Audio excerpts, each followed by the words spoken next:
anak-anak, selamat datang di materi teks eksplanasi. Kapan terakhir kalian melihat pelangi yang secantik ini? Sungguh indah melihat pemandangan pelangi setelah hujan. Semua itu akibat terjadinya pembiasan matahari, anak-anak. Ketika cahaya matahari memasuki tetesan air, cahaya itu dibiaskan dan melambat, lalu dipantulkan dari bagian belakang tetesan, kemudian dibiaskan lagi saat keluar. Proses ini memisahkan cahaya putih menjadi spektrum warna yang kita kenal sebagai pelangi, dengan setiap warna dibelokkan pada sudut yang berbeda. Nah, proses terjadinya fenomena pelangi inilah yang akan kalian pelajari. Selain fenomena alam, kita juga akan mempelajari fenomena sosial. Seperti yang Pak Meru jelaskan bahwa Ibu dapat tarik inti utamanya bahwa kita akan mempelajari teks eksplanasi. Apa itu teks eksplanasi? Teks eksplanasi adalah teks yang berfungsi untuk menjelaskan dan menginformasikan kepada kita tentang suatu fenomena. Teks ini menceritakan bagaimana dan mengapa sebuah peristiwa, baik itu fenomena alam, sosial, maupun budaya, bisa terjadi. Tujuannya satu, agar kita sebagai pembaca bisa memahami proses di baliknya. Teks ini adalah jendela kita untuk memahami dunia di sekitar. Mulai dari fenomena alam yang menakjubkan seperti pelangi, hingga proses sosial dan budaya lainnya. Dengan membaca teks eksplanasi, kita tidak hanya tahu apa itu suatu peristiwa, tapi juga mengapa dan bagaimana peristiwa itu terjadi. Anak-anak, setelah kita tahu apa itu teks eksplanasi dan contohnya seperti pelangi, sekarang mari kita bedah ciri-ciri utamanya. Ada 4 ciri penting yang membuat sebuah teks bisa kita sebut sebagai teks eksplanasi. Mari kita bahas satu persatu.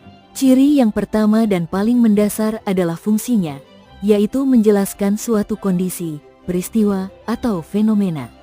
Teks ini tidak hanya menceritakan apa yang terjadi, tetapi juga bagaimana dan mengapa peristiwa itu bisa terjadi.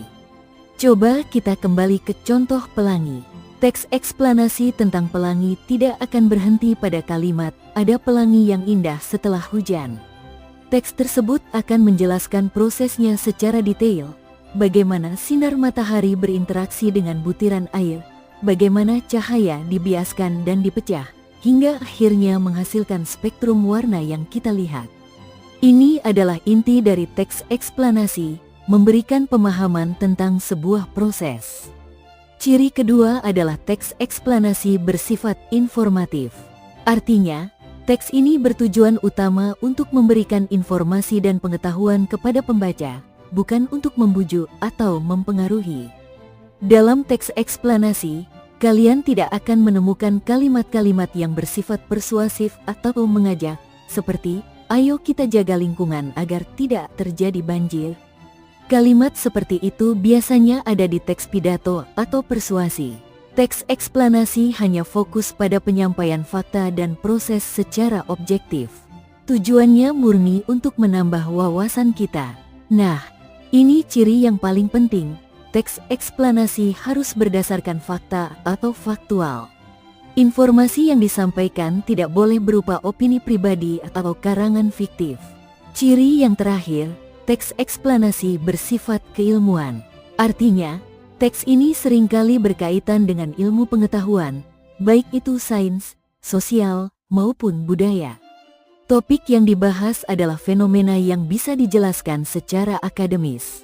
Oke, jadi itu dia 4 ciri utama dari teks eksplanasi. Menjelaskan proses, informatif, faktual, dan bersifat keilmuan. Baik, anak-anak. Tadi Bu Runa sudah menjelaskan dengan sangat baik tentang ciri-ciri teks eksplanasi. Sekarang, kita akan masuk ke bagian yang tidak kalah penting, strukturnya. Sama seperti tubuh kita yang punya kepala, badan, dan kaki, teks eksplanasi juga punya 3 bagian utama yang membuatnya utuh dan mudah dipahami. Mari kita bahas satu persatu. Bagian yang pertama adalah pernyataan umum. Ini adalah kepala dari teks kita. Di sini, kita memperkenalkan topik atau fenomena yang akan kita jelaskan. Pernyataan umum ini berfungsi seperti pembuka. Kalian memberikan gambaran sekilas tentang fenomena tersebut, misalnya, apa itu pelangi, di mana biasanya muncul, dan mengapa fenomena itu menarik. Bagian ini harus ringkas, jelas, dan memancing rasa penasaran pembaca untuk melanjutkan ke bagian berikutnya. Nah, ini dia badan dari teks kita. Bagian kedua adalah proses atau deretan penjelasan. Ini adalah inti dari teks eksplanasi.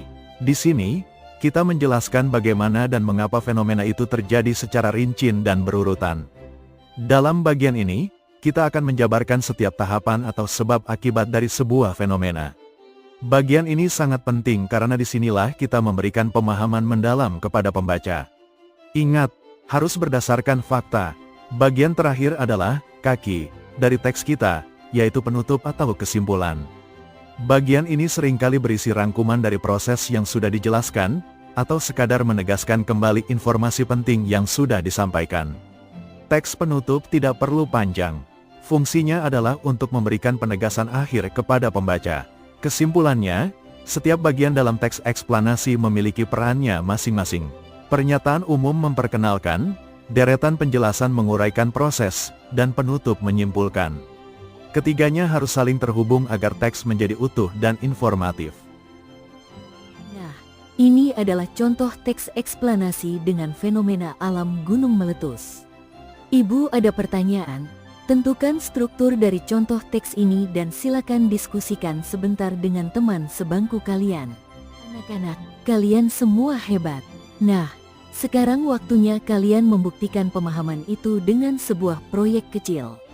Tugas kalian adalah membuat satu teks eksplanasi. Pilih satu fenomena atau peristiwa yang terjadi di sekitar kalian, lalu susun teksnya berdasarkan struktur yang sudah kita pelajari tadi. Ingat, kalian harus memenuhi 3 struktur utama, pernyataan umum di awal, deretan penjelasan di bagian tengah, dan penutup di bagian akhir. Pastikan juga teks kalian informatif dan berdasarkan fakta ya. Fenomenanya bisa apa saja, loh.